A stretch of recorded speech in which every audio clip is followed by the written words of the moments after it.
1, 2, jump with me. 3, 4, tap the floor.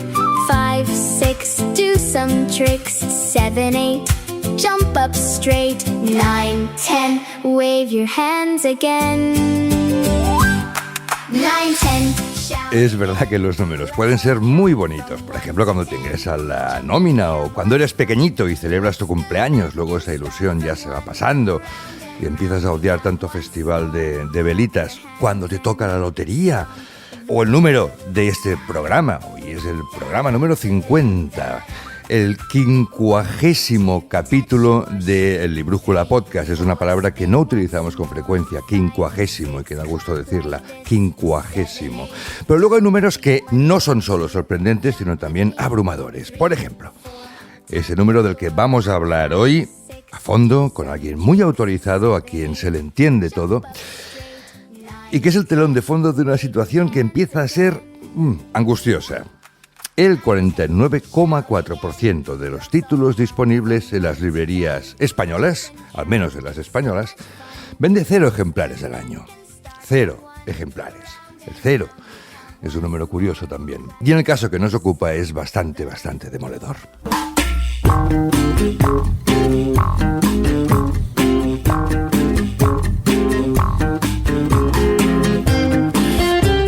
Quincuagésimo es una palabra que no me cansaría de repetir. De hecho, la voy a decir a lo largo del programa varias veces, porque a uno se le llena la boca.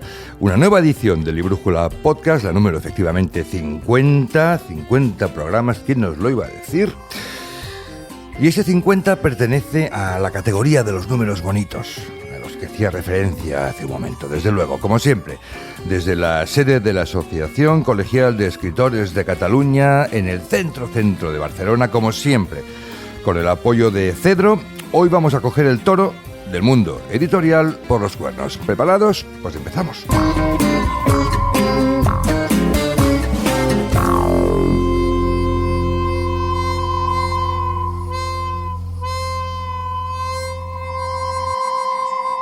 Bueno, antes de saludar a nuestro invitado, una disculpa. Recibimos muchísimos mensajes a través de los correos de las diferentes plataformas de iVoox y de YouTube y de Spotify, y la mayoría son laudatorios y que el programa es chulo y tal. Pero también hay algún hater por ahí. Pero esto es ni caso. Pero también hay algunos, y estos son los que tal vez gustan más, que corrigen.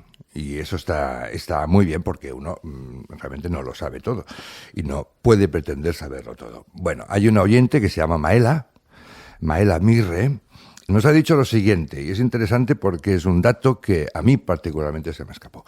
Dice Maela: resulta que salgo a caminar cada día y escuchar Librújula es una de mis actividades favoritas, y estoy escuchando todos los episodios de nuevo, porque me encantan, dice Maela. Y hoy tengo algo que decir en relación al nacimiento de la no ficción como tal, solo para incomodar y gestar deseos de investigación al respecto. Y dice Maela: 8 años antes de la publicación de A Sangre Fría, de Capote, Rodolfo Walsh publicó Operación Masacre. Y pregunta Maela: ¿acaso es también no ficción?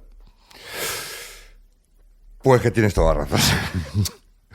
Cierto, se me pasó el dato. Yo conozco bien a Rodolfo Walsh, no solo porque en la Facultad de Periodismo es uno de los autores recomendados, era un gran periodista, un gran escritor argentino, también porque Leila Guerriero, que es la mejor periodista narrativa en español, se refiere a Rodolfo Walsh cada 2x3 como uno de sus maestros, también porque mi profesor de redacción periodística se llamaba Héctor Borrat, era uruguayo y adoraba a Rodolfo Walsh. Pero olvidé, efectivamente, que Operación Masacre, que es un libro extraordinario sobre una serie de asesinatos de prisioneros en 1956 en Argentina, este libro se publicó en 1957 y A Sangre Fría en 1966. Claro, la repercusión de A Sangre Fría, porque era Capote y porque era norteamericano, fue mucho mayor que la repercusión que tuvo Operación Masacre. Y ahora se dice que Capote efectivamente inauguró el nuevo periodismo. La pregunta sería si leyó Capote a Walsh. Esta es una buena pregunta. Vete a saber. Pero efectivamente, el primer libro de periodismo narrativo, periodismo literario, como quieras llamarle, fue Rodolfo Walsh con su Operación Masacre. Y dicho lo cual, cualquier cosa que se me escape o cualquier tontería que llegue a decir, encantadísimos en el Librújula Podcast de cuántas correcciones tengáis a ver enviar. Dicho lo cual, vamos al lío. Gregory Dols Kerrigan. Buenos días. Buenos días, bienvenido. Muchas gracias. Gregory Dols, te llaman Gori. Gori, para los amigos. Para quien no te conozca, eres director de la editorial Al Revés. Correcto. Y hay que decir que eres hijo de una de las grandes agentes literarias españolas. Que También es cierto. Antonia Kerrigan, que fue agente, ya desaparecida, Antonia Kerrigan, fue agente de Carlos Ruiz Zafón, Juan Gómez Jurado, María Dueñas, Javier Serra, ¿no? En fin. Sí, un gran elenco de autores y autoras sí, o sea, contemporáneas de la España de hoy. Ser hijo de una de las grandes agentes pues, debe marcar, ¿no? Es una carga. Es una carga, ¿no? Ya. Pero bueno, uno lo lleva con alegría, también. Y con orgullo por ella, por todo lo que ella significó y lo que hizo. Pero... Mi pregunta es, ¿te dio algún consejo cuando tú también decidiste, voy a dedicarme a la edición y voy a dedicarme a editar libros? ¿Te dio un gran consejo que tú nunca hayas olvidado? Sí, me dijo que no montes una editorial. Nunca, hijo mío, nunca montes una editorial. Cuando le dije que quería montar una editorial, lo primero que me dijo fue, no la montes. Así, te lo digo así. ¿Y tú qué dijiste? Bueno, era un momento difícil para mí profesionalmente y decidimos llevarlo a cabo el proyecto, no escuchando su sabio consejo. Vale. Cualquiera diría que igual hubiera sido mejor hacerle caso, pero no. Nah. El consejo mayor que me ha dado mi madre siempre es intentar hacer uno lo que le gusta, ¿no? Y ella hizo eso. Ella conoce ya muy bien el sector editorial, sabe cómo funciona y sabe la dificultad que existe en montar un proyecto nuevo y darse a conocer. Y por eso me dijo, un poco, digamos, medio en broma, medio en serio, quizá es mejor buscar trabajo que en te Planeta. dediques a... Ya. Bueno, tú te has formado en Estados Unidos, has trabajado en Edición 62, en Ediciones de Andén, bueno, en fin, no. En algunas trabajé. En sí. algunas. Al Revés, empezó con novela negra española. Bueno, empezó un poco con un catálogo más variado, pero enseguida el tener éxito con autores como Víctor del Árbol, que arrancó su carrera con nosotros, o con Alexis Ravelo, que fue también un autor desafortunadamente desaparecido, pero que también arrancó con Al Revés su aventura peninsular, porque la había publicado mucho, pero solo en Canarias. Esos dos autores nos dieron a conocer un poco en el ámbito de la novela negra y entonces pues nos convertimos, digamos, en una editorial más conocida por ese género. Vosotros también descubristeis, no sé si es la palabra adecuada, pero bueno, apostasteis por el Roberto Canessa de la famosísima, hiperfamosa La Sociedad de la Nieve. Claro, tenemos siempre, en cualquier editorial que quiera triunfar, tiene que tener en el catálogo los libros especiales o fuera de colección. Esos que no encajan con tu catálogo, pero te llegan y dices, oportunidad, ¿no? En este caso tuvimos la gran suerte de conocer a Roberto en el libro anterior, Él tenía que sobrevivir, que publicó con Pablo Bierchi. Ahí establecimos una amistad y cuando se reeditó La Sociedad de la Nieve, que se reeditaba un poco con la esperanza de que Bayona hiciera una película, aunque aún no se sabía, nosotros fuimos la editorial que apostó por reeditar un libro. Otros editores, el editor original de esta novela, pues no quiso reeditarla. Entonces aprovechamos esa oportunidad. Bueno, eso es olfato, ¿no? El llamado olfato. Yo creo que ¿no? sí, y en esto tengo que reconocer que un poco teníamos detrás a mi madre, Antonia Kerrigan, que era la agente de Roberto, y que ya habíamos establecido una relación con Roberto. Entonces era lógico que siguiéramos con ellos, ¿no? Un poco nepotismo. Un poco, quizás, no sé. Bueno, vamos al lío. El título de este programa, y estoy seguro que muchísimos oyentes estarán muy pendientes, ¿no? Es se rompe la industria editorial. Si quieres decirlo con matiz, corre riesgo de romperse la industria editorial. Yo quiero recordar a los oyentes que uno de los programas más oídos en estos 50 programas que fue cuando estuvo aquí Enrique Murillo, que nos habló de las interioridades o las verdades del mundo editorial, ¿no? Bueno, una pregunta respóndeme con un monosílabo. ¿Corre riesgo de romperse la industria editorial? No. Vamos al dato con el que abríamos. Este dato lo reveló la Confederación Española de Gremios y Asociaciones, en fin, los libreros españoles, vamos, la CEGAL. La CEGAL. La CEGAL. hace nada lo dijo, el 49,4% de los títulos disponibles en las librerías españolas vende 0 ejemplares. Esto habría que matizarlo. Yo creo que sí, Supongo, que habría que ¿no? matizarlo porque es un dato un poco engañoso, me parece a mí. Primero porque Cegal no representa a todas las librerías de España, que son más de 2.700, por cierto, lo he estado mirando. Entonces, yo creo que hay datos que se dan cuando se hacen estadísticas que pueden resultar engañosos. Yo creo que este es uno de ellos. Ellos también dieron otro dato, si me permites que lo diga yo, que fue que solo el 4,5% de los libros editados superan los 100 ejemplares vendidos. A ver, un momento, que también como dato tampoco está mal, ¿eh? Solo el 4,5% de los títulos editados vende más de 100 ejemplares al año. Yo creo que este dato es refleja muy bien el estado de la nación editorial. 100 ejemplares son la familia, los amigos, los conocidos del trabajo y... Y pérdidas para el editor y pérdidas para todo el mundo. Solo el 4,5% de los títulos vende más de 100 ejemplares al año. Bueno. Claro, este dato a mí me ayuda mucho, perdona la indiscreción, pero les digo a mis autores, tú has vendido más de 100, estás por encima del 4,5% de los autores. ¿A partir de cuántos ejemplares una editorial empieza a ganar dinero? Eso depende de la estructura editorial de la estructura de cada editorial. Yo creo que en una editorial de nuestro tamaño, que es un tamaño de editorial que es bastante común, hay muchas mediana, pequeña, sí. Yo creo que a los 400, 500 empiezas a no solo a recuperar la inversión, sino que a cubrir los costes de empresa, que es muy importante, porque una cosa es cubrir lo que te ha costado editar un libro, que son la corrección, la maquetación, la segunda corrección, la portada, el diseño y la impresión, ¿no? Esos son los costes, digamos, más el anticipo del autor o lo que hayas pagado por derechos. Eso lo puedes recuperar a los 350, 400 ejemplares. Pero recuperar la inversión y tener un beneficio para cubrir los gastos coste empresa, que es los empleados, pues ya llega a los 500, 600 ejemplares. No son tantos, en realidad, cuando lo piensas. Hay un dato que es lo que decías tú, ese 4,5% de títulos que venden más de... Solo el 4. Casi la mitad de los títulos vendidos corresponde a Penguin, Random House y Planeta. Eso también es cierto, porque Penguin House y Planeta representan ahora mismo casi el 50% del mercado editorial en España. Vale. ¿Esto ha cambiado por qué? ¿Por qué ha cambiado? Porque Penguin House ha comprado Ediciones B, porque Planeta ha comprado Alfaguara, porque los dos grandes grupos han ido adquiriendo algunas de las editoriales independientes que quedaban y han ido haciéndose más grandes. Has dicho una cosa, Gori, yo estoy segurísimo de que no solo en España, sino en Latinoamérica, donde nos escuchan muchísimo. De hecho, picas a una piedra, seguro que sale un escritor de ahí, ¿no? Que aquí todo el mundo tiene una novela. Aquí en todos lados, en América Latina, en España, todo el mundo tiene una y novela yo creo que en toda Europa, escrita. vaya. Y hay muchos oyentes, seguro, o que les encantaría publicar, o que están escribiendo, segurísimo, ¿eh? Bueno, y seguro que muchos de ellos han encontrado con una práctica que te voy a preguntar porque... Tú has hablado del anticipo. Tú has dicho, cubrimos costos, entre ellos los anticipos a los autores. Pero tú sabes muy bien que a muchos autores no solo no les dan anticipos, las editoriales, sobre todo medianas y pequeñas, sino que les exigen que vendan al menos 100 ejemplares.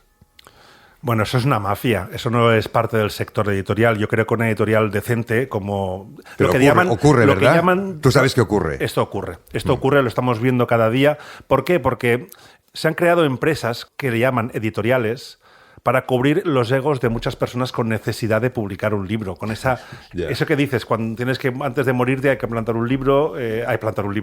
Plantar un árbol. Escribir un hijo, como todo el mundo sabe. ¿No? Y bueno, uno de los requisitos es escribir un libro y publicarlo. Yo creo que se están aprovechando un poco ciertas empresas de ese ego, de esa vanidad que existe en muchas personas por publicar y editar un libro.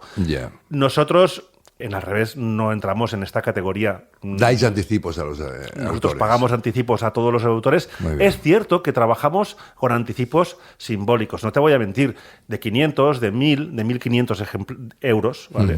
Depende del libro, depende del idioma, depende de la expectativa que tengamos. Pero sí que pagamos un anticipo a todo el mundo, ¿no?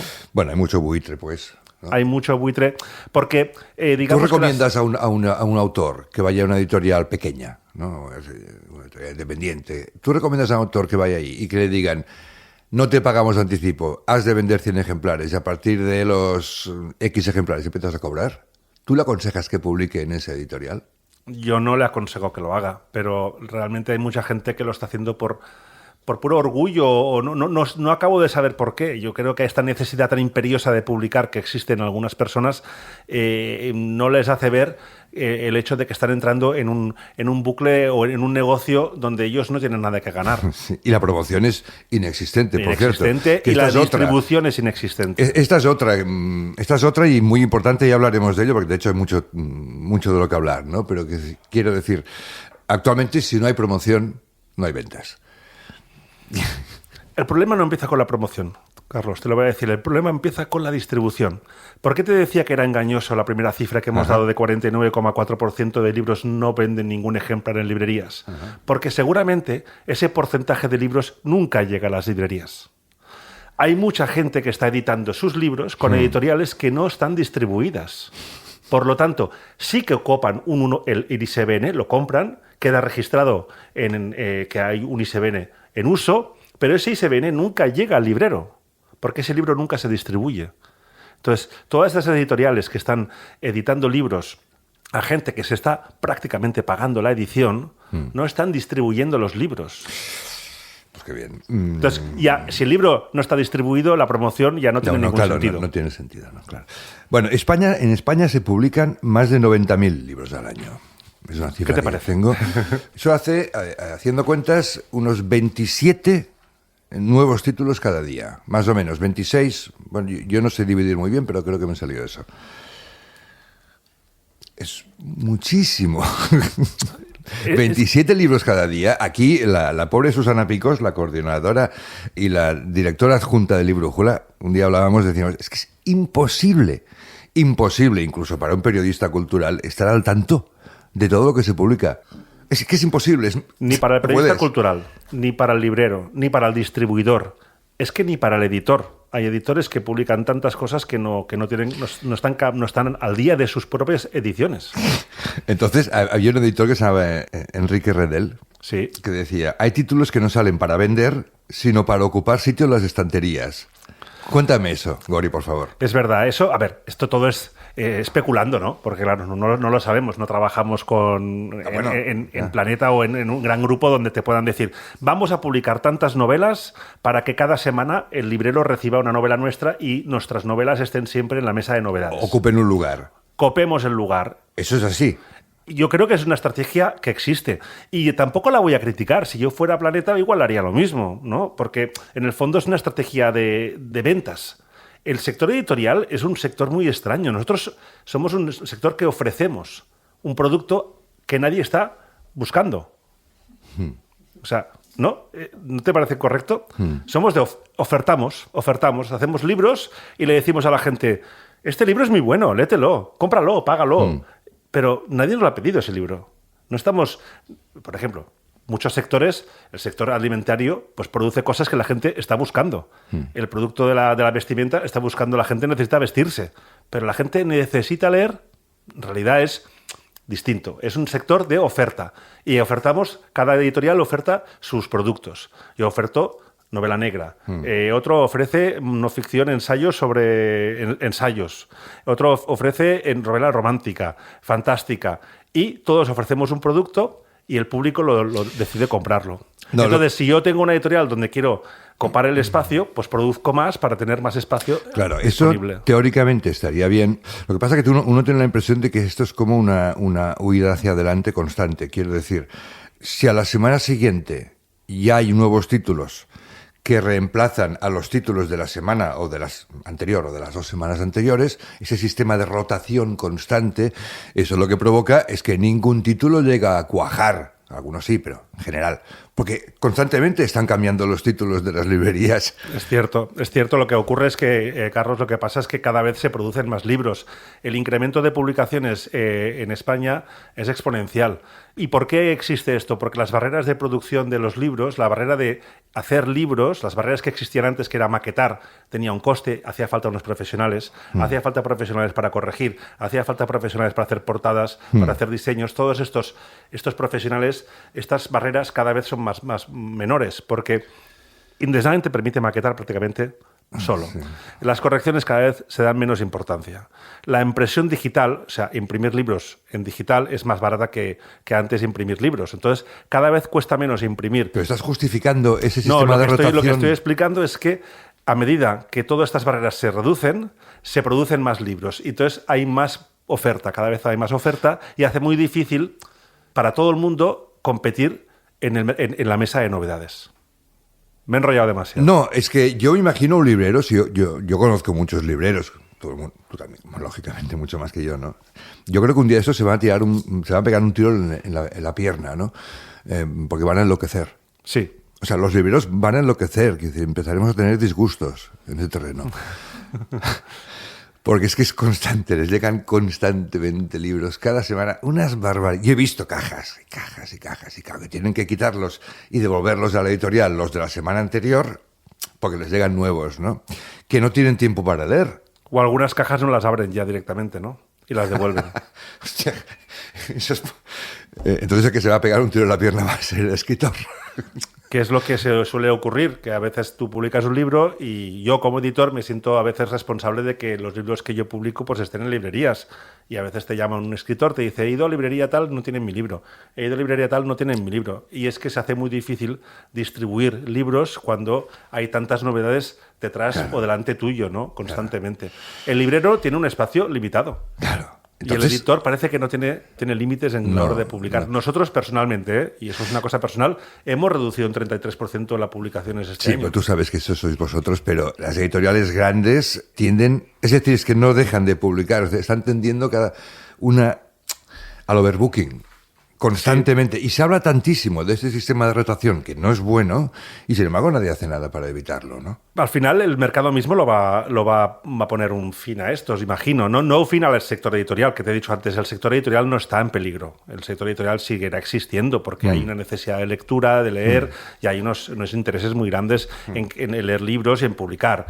Lo que yo sí creo es que a mí me extraña mucho cuando decimos que hace 11 años que hay crecimiento en el sector editorial, ¿no? Porque yo no veo que haya, digamos, un incremento. Y yo creo que las ventas se han diversificado mucho y es difícil, digamos, no sé cómo explicarlo. La rueda editorial es constante porque hay un sistema de facturación que se llama. El editor, cada vez que envía libros al librero, factura ejemplares.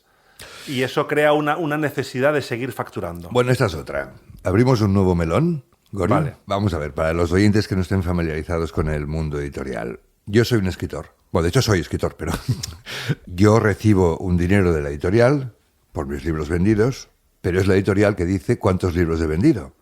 Y yo no tengo forma de comprobar si la editorial miente.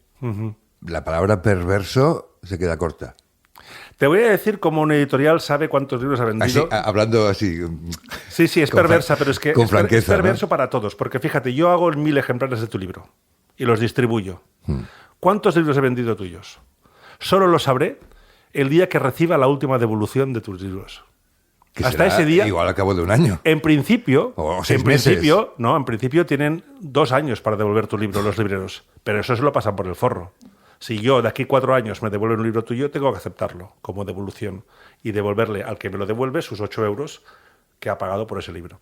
Por lo tanto, es muy difícil realmente saber exactamente cuántos libros ha vendido una persona cuando se distribuye su libro, hasta cierto tiempo después. Por eso, cuando las liquidaciones de los libros no se hacen a los 90 días o a los 120 días, se hacen al año después de publicarse. ¿Este sistema es un poco una porquería? Es una porquería.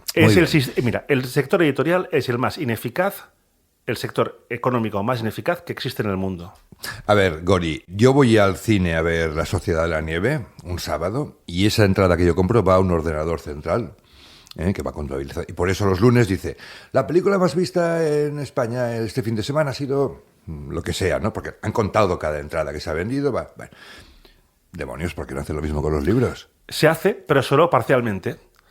Hay empresas que se dedican a registrar las ventas de cada libro. No, digo el Ministerio de Cultura. Pues habría que tener cada punto de venta de libros, tendría que estar conectado a un sistema donde se ven. Pero claro, ¿cuántos tienes ahí? Cosas más raras se han visto. Hemos llegado a Marte, o bueno, llegaremos a Marte, ¿no? Sí, pero no hay manera de realmente... Es un sector de secretismos ¿El del libro? ¿Realmente lo es? ¿Por qué? Y esto lo comentaba antes. ¿Cuál es el mayor secreto del sector? El mayor secreto del sector, digamos, es no reconocer que un autor tuyo vende muy mal, porque ese sería reconocer el fracaso, tu fracaso como editor y el fracaso del autor.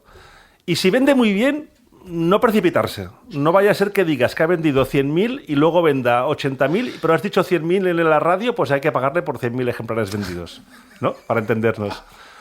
Entonces, juegas un poco entre dos aguas. No quieres reconocer ni el fracaso, pero tampoco quieres llegar muy lejos con el éxito. Es difícil, ¿eh? Es difícil de entender. Es un sector muy complejo. Muchos de los autores que entran al revés como novatos, hay un trabajo de educarlos, Yeah. de explicarles cómo funciona de pedagogía, el sector. ¿no? Una pedagogía importante, sí. Porque luego está en el tema, Gori, que hacéis una cosa los editores, que a mí me fastidia mucho, que son las fajas. ¿Hablamos de las fajas? Hablemos de las fajas. Yo las intento evitar, pero a veces el distribuidor me pide que haga una faja. Vale. Por ejemplo, cuarta edición, quinta edición, ¿no?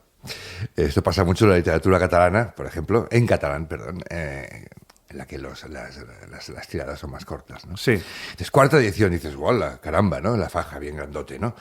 Claro, luego te enteras de que cada edición ha tenido 100 ejemplares, con lo cual igual ha vendido 400. Claro, es que tampoco hay unas reglas del juego, ¿no? Decir, Ahí está. La O sea, no primera nos edición fiemos tiene mucho. que ser hasta 1.000. Claro. Podríamos decirnos todos los editores. Hasta los 1.000 ejemplares no podemos poner segunda edición. A partir de 1.000 hasta los 1.800 no se puede poner, se puede poner Claro, segunda claro. edición, pero no hay una regla, ¿no? Entonces yo creo que las fajas y lo de las ediciones es un truco de marketing, ¿no? Muchas veces. Y ahora, por ejemplo, hasta hacen eso de 80.000 lectores, ¿no? Ya no ponen ejemplares vendidos, ¿no? Yo en Librújula creo que hice un artículo sobre las fajas, que había una muy divertida, es que aún me río ahora, y lo voy a decir además porque me da igual. Hay un libro, el último libro de Chufo Llorens, que decía, la faja decía, 1 millón de lectores la estaban esperando. 1 millón de lectores la estaban esperando. ¿Cómo demonios sabes lo que estaba esperando 1 millón de lectores? Sí, es una faja, O sea, obviamente. me imagino contando a un lector, ¿qué tal, Felipe? Dice, aquí esperando el libro de Chufo. De Chufo.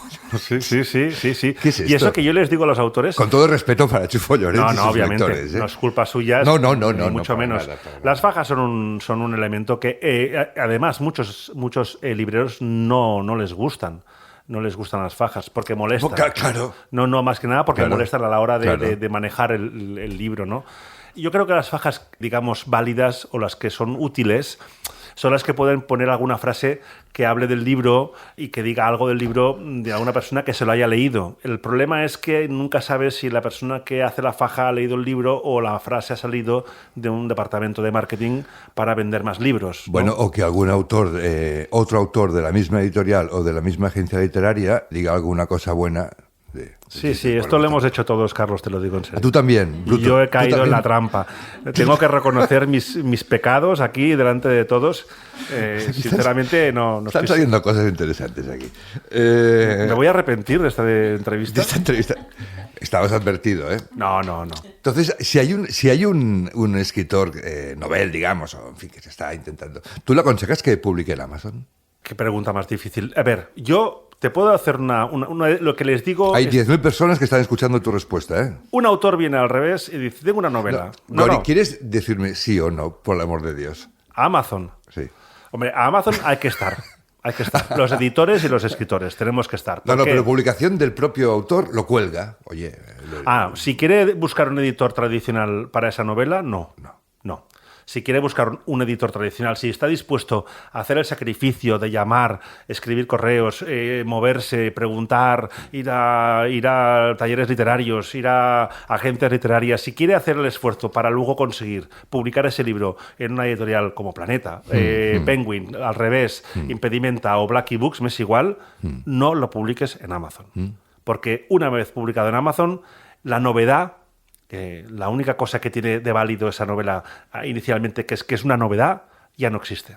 No es novedad. Pero hay rastreadores de Amazon, ¿no? Las grandes editoriales tienen rastreadores que miran a ver qué títulos tienen...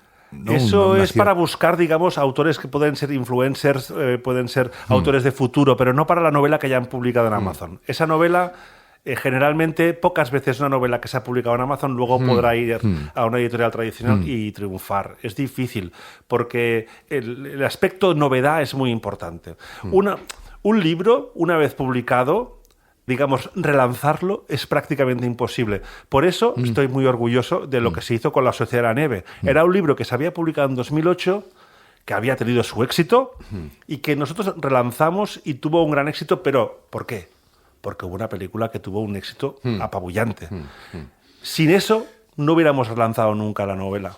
Sinceramente, Gori, ¿tú has publicado algún autor porque era un influencer con más de 20.000 seguidores? No hemos tenido la oportunidad. Es la verdad. ¿Lo hubieras hecho si un autor con más de 20.000 seguidores tuviera 20.000 ido? no sé, pero puede ser que hubiéramos apostado por un autor que tenía una cierta... Bueno, 10.000 me da igual. Sí, no sé la cantidad, ¿no? Digamos que podríamos haber hecho eso. Podríamos haberlo hecho. No diré que no. No diré que no. No se ha dado el caso. Tampoco nos vienen a buscar este tipo de autores al revés. ¿Sabes lo que te digo? No somos la editorial, digamos, que ellos están buscando, ¿no? Pero entiendo que alguien lo haga. Sabes que actualmente si eres un influencer es que tampoco tantos, con 15.000 seguidores en Instagram o en TikTok, la oportunidad de que te publiquen es mucho mayor. Sí. Que no, si no lo tienes. Sí, pero creo que también eso era un fenómeno que está de baja. Está bajando un poco. Yo creo que sí que hubo un auge muy grande. Los editores buscaron los influencers de turno para publicar. Sí. Tuvieron algunos más éxito que otros y algunos fracasaron. Sí. Y cuando digo algunos, digo muchos, porque al final del día, ¿qué porcentaje de tus seguidores van a comprar tu libro? Porque una cosa es seguirte porque haces vídeos muy divertidos y otra cosa es comprarte tu libro. Entonces yo creo que sí que hubo un auge, sobre todo a partir de 2014, 15, 16... que está un poco, digamos, en decadencia. Eso no significa que siga siendo importante, ¿no? Yo creo que un editor que tiene la oportunidad de publicar a alguien que tiene un libro bien escrito, por ejemplo, o algo interesante que contar, y tiene además un montón de seguidores, pues es una oportunidad. Claro. ¿Tú te has peleado con algún librero porque no ponía tus libros en las estanterías o en la mesa de...? No me he peleado con ningún librero, pero yo tengo una relación muy conflictiva con los libreros. Te lo voy a ser muy sincero. Porque el librero de hoy en día, que reclama la librería independiente, que yo entiendo que reclaman su espacio, que reclaman que los editores no potenciemos la venta por Internet, que no hagamos ciertas cosas que van en su detrimento, pero luego pasa lo que pasa y tú dices, pero es que nuestros libros no están en vuestras librerías. Entonces, si mi libro no está en tu librería, ¿por qué no puedo yo potenciar que mi libro se venda a través de Amazon? Que ya entiendo que me pueden decir, a la larga esto va en contra de tu propio beneficio, te estás tirando piedras en tu propio tejado, pero a la larga, pero a hoy día, si tú no vas a tener mis libros en la librería, yo tengo que buscar otras fórmulas para vender mis libros. Entonces, el librero...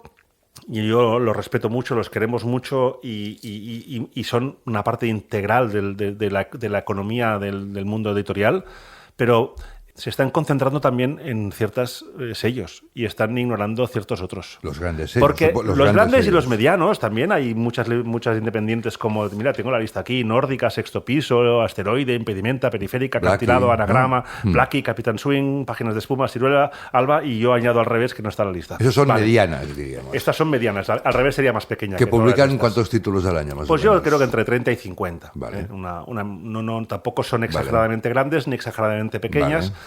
Lo que ocurre es, el librero tampoco, lo que decías tú, no hay espacio suficiente para tantas novedades. Entonces, ¿qué? Tiene que elegir, y al final elige las editoriales con las que tiene cierta afinidad, ya sea por afinidad como lector o afinidad como sus clientes, ¿no? Que tengan afinidad sus clientes. Entonces, si tú no entras en ese grupo elegido, y cada vez hay más editoriales que no están en ese grupo elegido, la librería pasa a ser secundaria y tu punto de venta importante pasa a ser otro. Ya sea ferias, ya sea grandes superficies, ya sea Amazon. Entonces, hay un pequeño conflicto entre el librero y la editorial independiente, porque la mayoría de editoriales independientes no las conoce nadie, en realidad. No son Blackie Books. Blackie Books es una editorial independiente, sí, pero es muy conocida. Al revés, es una editorial independiente, sí, pero no es tan conocida. ¿Por? porque no hemos tenido el éxito que han tenido ellos. Eso lo achaco a mí, a nuestra culpa, a la que no hemos sabido llegar al público suficiente, o no hemos sabido publicar los libros correctos, o no hemos... A tu olfato, digamos. Más que mi olfato, el olfato también tiene mucho que ver, pero también tiene que ver mucho en cómo has estructurado y trabajado la empresa, ¿no? Desde los inicios. Vale. Porque yo creo que es muy importante arrancar y conectar bien con los medios de comunicación, con las librerías, y nos ha costado, a nosotros nos ha costado. Tenemos ahora, gracias a Dios, una directora de prensa muy buena, que está haciendo un trabajo excelente y estamos consiguiendo, digamos, llegar a más medios de comunicación con libros más adecuados, más no ficción, menos ficción, pero... cuesta ser una de las editoriales elegidas por los libreros para tener presencia en sus librerías. Entonces, hay un asunto que me tiene un poco loco. Tú publicas. Sí. ¿El distribuidor te paga a ti o tú le pagas a él? Es curiosa esa pregunta, ¿eh? Uno se la... Mira, la verdad, Carlos, me has pillado ahí, ¿eh? Ahí esta no me la esperaba. Yo creo que le pago yo en el fondo, ¿no? Porque en el fondo yo le doy un producto que yo he hecho para que él, digamos, pues saque partido de él, ¿no? Lo distribuya y lo rentabilice, ¿no? Te pilló con el pie cambiado, pero claramente... Un poco, porque... a ver, es que el distribuidor siempre ha sido, digamos, el elemento más discordante de la cadena en el mundo editorial, ¿no? Me decían, y eso en la época que trabajaba con Enrique Murillo, precisamente, sí, que a veces íbamos a alguna feria y me decía, ya verás, tú fíjate quién lleva los mejores relojes y quién conduce los mejores coches. El distribuidor. Esos son los que tienen los mejores relojes y los mejores coches. ¿Por qué? Porque ellos no se mojan en el fondo. Ellos tienen un almacén donde guardan tus libros, te cobran por ello y van distribuyendo los libros a medida que los van pidiendo los libreros. Un buen distribuidor... Yo tenía un jefe que decía, este distribuidor es un recoge pedidos de mierda, ¿no? O sea, no, un distribuidor tiene que ser alguien que ayude al editor. Que si tú le dices, este libro, vamos a apostar por él, haga un esfuerzo de todo tipo, humano y económico, para que ese libro esté en todos los puntos de venta. Para que se le dé una oportunidad a ese libro a que llegue a los lectores. Muy a menudo no es así. Susana, sobre el tema de la distribución creo que tienes algo que decir, ¿no? Sí, es que estaba escuchando a Gori. Y nada, para poner un ejemplo, la revista, el distribuidor del precio de la revista, que cuesta 6 euros, se lleva un 55%. Si además tiene mucha devolución, te pasa una factura con unos costes muy bajos, pero también te cobra, porque nos ha vendido la revista y lo tiene en el almacén. Entonces, realmente el distribuidor es el que lleva el coche, el reloj y más cosas, como dice Gori. Sí. Es una pieza muy importante, Carlos, porque si el distribuidor te funciona y te coloca y te sabe ayudarte a estar en el punto de venta y apoyarte, tu vida va a ser una. Si tu distribuidor solo hace que recoger pedidos a medida que van surgiendo, tu vida va a ser otra. Y para quien no lo sepa, el librero paga a alguien para poder tener ese libro X en su estantería. No. A ver, el librero hay dos tipos de pedidos. El pedido que le llega automáticamente, ¿vale? Por ejemplo, de los grandes grupos, el librero muchas veces recibe cajas que no ha pedido. Pero son novedades del gran grupo y tiene que recibirlas. Que luego las devuelva o no es otro problema. Y de otros tipos de sellos, pues va viendo el catálogo y va diciendo, mándame 2 de este, mándame 1 de este, mándame 3 de este, al distribuidor. Y una vez que lo vende, entonces ya cobra. Esto es más complicado, Carlos. Esto es más complicado porque... Hay algo fácil en todo esto. No. Este sector no es fácil. Este sector no es fácil. Cuéntame, para quien no lo sepa. Por ejemplo, si yo tengo una librería y me llegan una caja de 100 libros, esos 100 libros se me van a facturar automáticamente, al llegar. A 60 días o a 30 días, depende del plan que tengas tú con el distribuidor. Si tú devuelves esos libros antes de que llegue la fecha de factura, pues no tendrás que pagarlos. Es cierto que hay un trabajo. Más que un coste, que puede haber un coste, algunas librerías les pueden cobrar el coste de devolución, que puede ser un porcentaje pequeño. Más que el coste, es el trabajo que significa abrir esas cajas, sacar esos libros, volver a encajarlos, volver a devolverlos, ¿no? Entonces, el librero suele tener un 30-35%, entre 25 y 35% de descuento. El 25-30 es el normal. Por lo tanto, un librero, por cada libro que vale 10 euros, gana 2,5 o 3 euros. Vale. El distribuidor gana 2,5 o 3 euros.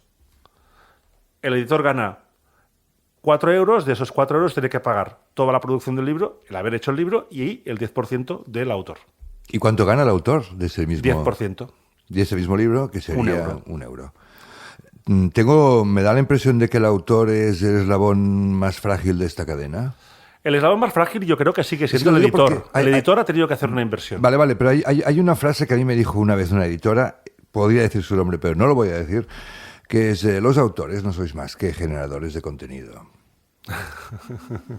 Literal. Y te aseguro, y me acuerdo de un momento, mira, era en el Paseo San Juan de Barcelona, o sea, es que como si tomando un café.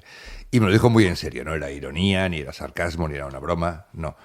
No es en el caso del revés, no buscamos generadores de... No, en el revés, no, y en muchos editores de nuestro tamaño no buscamos generadores de contenido, buscamos contenidos interesantes. Claro. Lo que ocurre es que si tú tienes que rellenar, si a ti te han dicho, este año tienes que publicar 50 novelas negras, thrillers, lo que sea, más o menos, del género que ahí está el confuso, pues tú tienes que encontrar 50, y encontrar 50 novelas negras, Carlos, es muy difícil.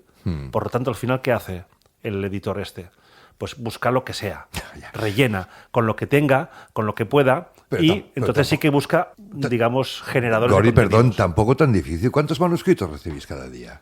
Pero es que muchos de ellos no valen la pena. ¿Cuántos manuscritos recibís cada día? Demasiados. ¿Cuántos manuscritos Pues recibís podrían cada ser, día? yo diría que entre 2 y 3 al día. Unos 3 al día serían, por 3 por 3... 90 al mes. 90 al mes, que sería... 1000 al año. Fuelo. Toma ya. 1000 manuscritos al año. Nadie puede leer 1000 libros, Carlos. Nadie puede leer 1000 libros. ¿Cuántos de estos 1000 son, en fin, decentes? No te lo podría decir, pero yo te aseguro que... Más o menos, dime una cifra aproximada, un 10%, un 15%, un 20%. De lo que nos llega a nosotros es que yo creo que el 5% es ¿El decente. 5% de esos 1000? Sí. ¿Solo el 5% es legible? Mira, solo te lo puedo decir, Sí. solo te lo puedo comparar con la convocatoria de un premio. En un premio, tú convocas un premio, Alexis Ravelo de Novela Negra, que convocamos, Sí. nos llegan 50 manuscritos o 30, Sí. y finalistas fueron 3, que eran los únicos 3, porque podíamos haber hecho 5 finalistas. No había un mínimo de finalistas o un máximo de finalistas. Elegimos a 3 porque solo 3 de todos esos nos parecían que valían la pena publicar. Vaya. Pero esto no es una ciencia, Carlos, porque te Vale. pueden llegar de repente 5 seguidos que son muy buenos. Claro, sin duda. Oye, pues vamos a ir acabando, pero yo te quiero preguntar por un asuntillo, Gori, Venga, va. ya que estamos en confianza. Venga, va. El premio AENA, Vaya chapuza, ¿tú qué opinión? Vamos a recordar a los oyentes, sobre todo si no son de España, que el premio AENA es efectivamente un premio literario convocado por AENA, que es una empresa que se dedica a los aviones, que es semipública. El 51% de AENA, si no me equivoco, pertenece al Estado español. Convocó un premio literario con la intención de que fuera el más bien dotado, y su dotación es 1 millón de euros. Finalmente se lo dieron, me parece muy bien que se lo dieran a Samantha Schweblin porque es muy buena. Pero bueno, ha habido muchísima polémica sobre el premio AENA. El premio AENA es el mejor ejemplo de la tradición española de empezar la casa por el tejado. Sinceramente. Porque es un premio que, si tú quieres crear un premio de prestigio, que es lo que imagino que querían crear, no puedes empezar con un premio pensando que solo el hecho de que tenga una dotación de 1 millón de euros lo va a hacer importante. Es un premio del cual se habló muchísimo y desde que se dio no se ha hablado más. Eso por una parte. Y por otra parte, yo voy a decir una cosa. El Estado español da 1 millón de euros al año en ayudas a la producción editorial en España en castellano. 1 millón. Y da 1 millón a un premio a una persona. No es proporcional. No está bien. No es un tema de si me gusta, no me gusta, si se lo dan a quien se lo dan, si se lo dan a uno o a otro. Es sencillamente que tú no puedes crear un premio donde es una dotación mucho más alta que el Premio Nacional de las Letras, que el Premio Cervantes. O sea, no es proporcional. Si quieres crear un premio de prestigio, requiere de tiempo. Y no se puede hacer de un día para otro. Y esto es lo que se ha querido hacer. Vamos a hacer un premio para que tenga mucho prestigio, ponemos 1 millón de euros. Hombre, yo creo que es un gran error. Un gran error y que realmente se podrían utilizar ese 1 millón de euros en al menos hacer lo mismo que se hace hasta ahora con ese 1 millón de ayudas a la edición de libros, pues poner 2 millones y ayudar a todas las editoriales. O a la creación. A la creación también se pueden hacer proyectos de creación. Existen otros proyectos, ¿eh? Sí. Digamos, hay otros, digamos que las ayudas del Estado van en tienen muchas ramas, ¿no? Y hay ayudas a ferias, hay ayudas a libreros, hay ayudas a festivales, hay ayudas a todo tipo de eventos literarios de todo tipo. Pero claro, ayudas directas a los editores hay 1 millón de euros. Claro, además, uno hubiera estado contento, no sé qué opinarás tú, si ese premio se lo hubieran dado, por ejemplo, a un autor al revés. Bueno, claro. No, emergente, joven, digamos, que tuviera todavía un largo recorrido por delante, ¿no? Que viven, los autores viven todos con el agua al cuello, ¿no? Porque es muy difícil vivir de lo que publicas, ¿no? Pero claro, si ves la lista de nominados y la premiada, pues Enrique Vilamatas, Marcos Giral Torrente, la ganadora Samantha Schweblin, que son todos muy buenos, pero tienen la carrera bastante encarrilada. Sí. Por cierto, tampoco está trasladado en ventas, porque por Sant Jordi ninguno de ellos vendió exageradamente, ni muchísimo menos. El impacto del premio es nulo. Es nulo. Es nulo, porque no está hecho, no está pensado para ser un premio que promocione la obra de este autor o esta autora. Es más, algunos de estos autores seguramente que tenían una novela finalista, tenían novelas mucho mejores anteriores, porque tienen una trayectoria muy larga y con muchas novelas. Entonces, seguramente había novelas anteriores que eran mejores que las que estaban presentando en este premio, ¿no? O que las que se hicieron finalistas. Entonces, yo creo que AENA, para empezar, se me hace extraño un poco todo el concepto del premio AENA, pero bueno, es verdad que en Francia la SNCF, que es la empresa de trenes, tiene un premio literario, ni mucho menos tan grande de dotación, ni mucho menos, pero es un premio donde se promociona mucho la venta de ese libro, ¿no? Y es un premio que el que lo gana casi siempre tiene muchas ventas digamos, derivadas del premio, ¿no? Vale. Yo creo que el premio debería reformularse, pero bueno, ya veremos lo que pasa. Lo que pasa. 2 últimas preguntas. ¿Una buena crítica, qué sé, en El País o en La Vanguardia asegura más libros vendidos? No.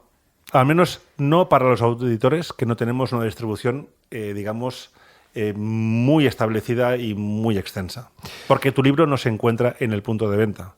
Es muy importante que cuando haya una crítica o una reseña o una entrevista a un autor tuyo, el libro se pueda encontrar en el punto de venta. Si el libro no está en el punto de venta, el único punto de venta que te queda es Amazon. Y vuelvo al problema que tenemos con los libreros. Al final, ¿qué tengo que hacer yo? ¿Ayudar a que el libro esté en el punto de venta constantemente o el día que tengo una entrevista poner en TikTok o en Instagram, han entrevistado a tal y tal del revés, podéis encontrar el libro en Amazon, que es el único lugar donde está. Y si tú fueras, imagínate que te nombran, Gori, ministro de Cultura. Uy, qué miedo me daría. Ministro del libro, voy a inventarme un cargo. Eres ministro del libro. ¿Cuál sería la primera medida que tomarías? La primera medida. Me pondrías en una encrucijada muy grande, te odiaría para siempre y no sabría qué hacer. O sea que no me nombres, por favor. Es lo único que te puedo decir. Rechazo, ¿no? Es un rechazo. Lo rechazo. Rechazo el cargo, ¿no? Vale. Bueno, ¿quedó algún asunto por mencionar o una reflexión que hacer? Porque ya acabamos, porque llevamos un buen rato diseccionando. No, yo creo que lo que te decía al principio, la pregunta más importante, creo que una pregunta muy importante que me has hecho, si el sector del libro está en crisis o va a entrar en crisis. Yo creo que el sector del libro es un poco como, lo comparo siempre con el sector inmobiliario, que parece que siempre va a entrar en crisis y nunca acaba de entrar en crisis, ¿no? Vale. Es un sector muy volátil, pero al mismo tiempo un sector que sabe vivir en la crisis, porque vive en la crisis. El sector del libro está en crisis constantemente. Entonces, somos seguramente el sector económico más incomprendido o más ineficaz, pero el que mejor sabe gestionar las crisis. Muy bien. ¿No sufres tú siendo editor? Un montón. Sobre todo sufro por los autores. Te voy a ser muy sincero. Los autores son los que me hacen sufrir más, porque yo veo muchos autores con muy buenas novelas, con muy buenas tramas literarias. Bien escritas de forma magistral. Sí. Y veo que tienen un futuro muy negro, porque el futuro del libro no está por la lectura de tramas complejas y formas literarias distintas, sino está más por el thriller y por otro tipo de género. Y estos autores, que intuyo, no es que quieran vivir de la literatura, pero quieran que la literatura forme parte de su vida, tienen un camino muy difícil en un sector donde cada vez existen menos sellos para ellos. Me sabe mal, ya tengo un caso reciente de un autor que ha decidido cambiar de editorial, ha dejado Al Revés, pero creo que no ha sabido gestionar este cambio y no va por el buen camino. No porque se vaya de Al Revés, porque tampoco le puedo ofrecer yo la solución, sino que la solución que está buscando no la encontrará en otro lado tampoco. Y no sé si hay solución en el sector para este tipo de autores. Gori, Dolls Kerrigan, gracias. Un placer, gracias a ti. Por haber hablado a tumba abierta. No, seguro que has dicho muchísimas cosas que muchos oyentes no sabían sobre este mundo de locos. Sí. Al que, sin embargo, nos entregamos de cuerpo y alma. Sí, de cuerpo y alma. Así que somos ludópatas del mundo del libro. Sí, es todo un poco esquizofrénico. Gracias y suerte. A vosotros.